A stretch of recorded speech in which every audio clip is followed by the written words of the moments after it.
Bismillahirrahmanirrahim.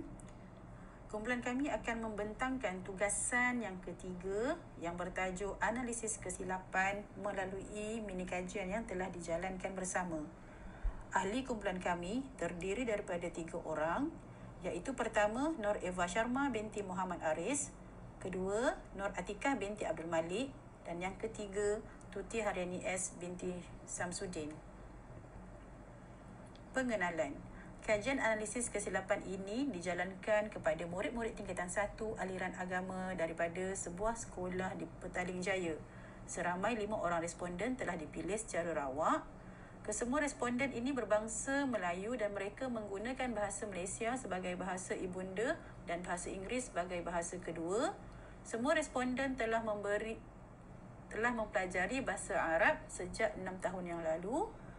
Semua responden diberi ayat dalam bahasa Melayu berdasarkan perkataan dalam silibus KSSM Bahasa Arab tingkatan 1.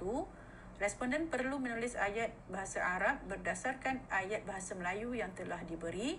Ayat-ayat yang telah ditulis responden telah dianalisis untuk mengenal pasti kesilapan dan punca kepada kesilapan tersebut. Kaedah kajian. Kaedah kajian yang kami pilih adalah kajian berbentuk kualitatif dengan menggunakan instrumen soal selidik.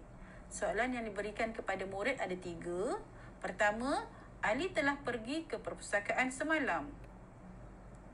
2. Ali sedang mengulang kaji pelajaran di bilik. 3. Wahai Ali, masuklah kamu ke dalam kelas.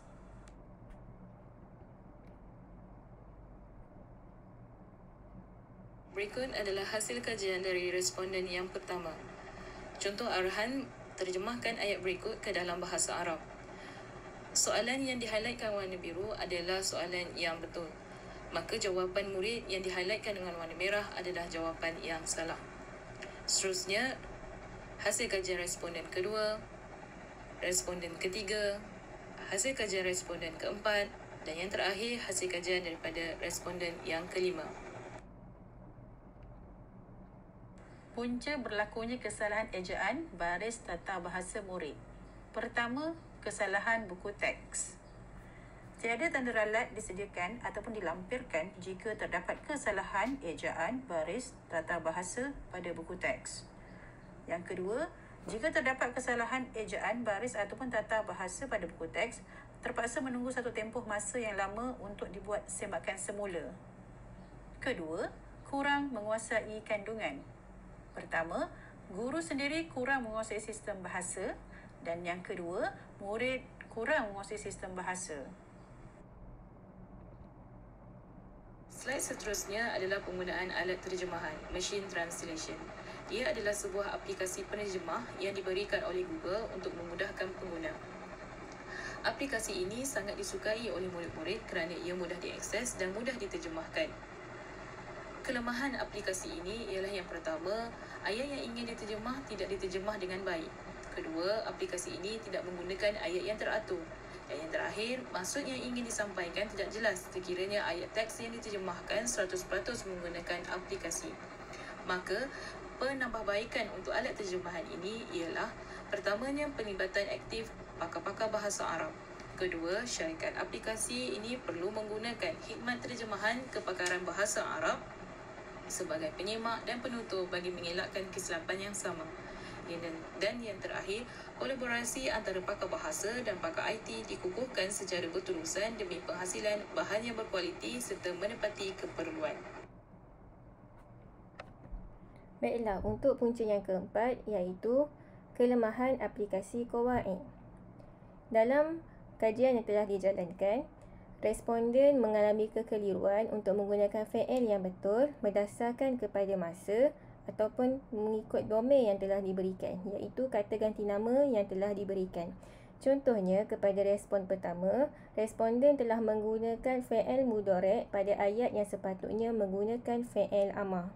Seterusnya ialah responden mengalami kekeliruan untuk menggunakan harfu jar ataupun kata hubung yang betul untuk menterjemahkan perkataan ke dalam.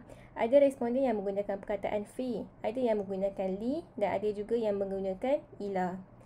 Antara punca kelemahan murid yang telah dikenal pasti ialah pertama, murid kurang menerima latihan yang mencukupi dalam penulisan ayat bahasa Arab. Seterusnya, murid sebenarnya kurang membaca buku-buku bahasa Arab. Apabila murid membaca buku bahasa Arab, ianya dapat meningkatkan lagi kemahiran mereka dalam penulisan dan dapat meningkatkan lagi kefahaman mereka dalam penggunaan tata bahasa yang betul.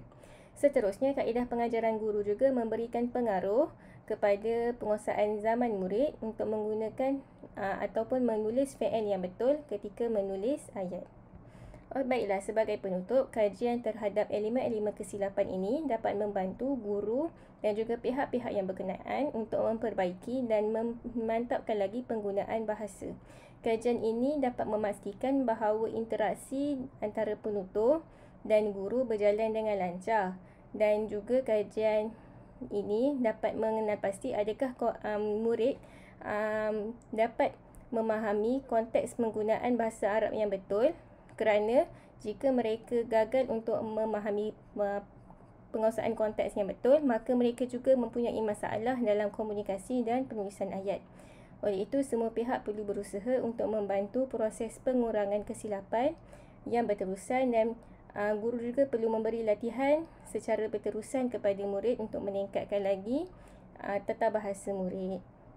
Sekian sahaja daripada kami. Assalamualaikum warahmatullahi wabarakatuh.